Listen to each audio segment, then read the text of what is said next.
Some political analysts say Burundi's recent problems began 3 years ago when President Pierre Nkurunziza announced he was running for a third term. The Constitutional Court ruled in his favor. Protesters took to the streets. They said Nkurunziza was violating the constitution, which then limited presidents to no more than 2 terms in office. Security forces violently dispersed protesters, killing some, injuring and arresting others. Some army officers organized a coup when Nkurunziza was at a summit in neighboring Tanzania. But it failed. The government shut down some privately owned radio stations, accusing them of participating in the overthrow attempt. Tens of thousands of civilians continue to flee to Tanzania, Rwanda, and the Democratic Republic of Congo. Meanwhile, Nkurunziza pushed ahead with plans to stay in power. In July that year, he won a third term in the presidential election with 70% of the vote. Many in the international community say the election was marred by violence and intimidation and tried to intervene. The African Union wanted to send in 5,000 troops to protect civilians 2 years ago.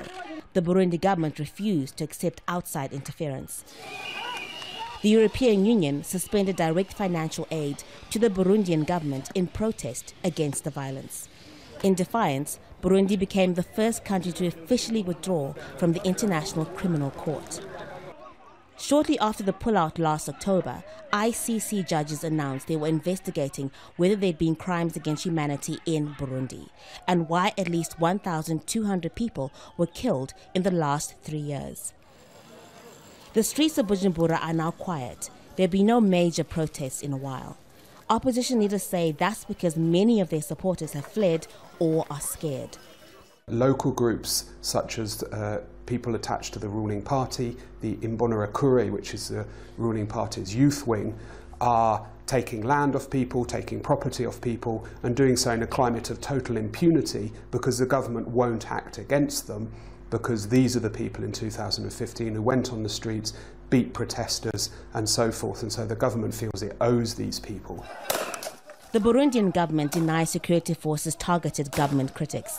Leaders of the ruling party say many people have returned from exile, but aid workers and human rights workers say many remain too afraid to return home. Haru, Mutasa, Al Jazeera.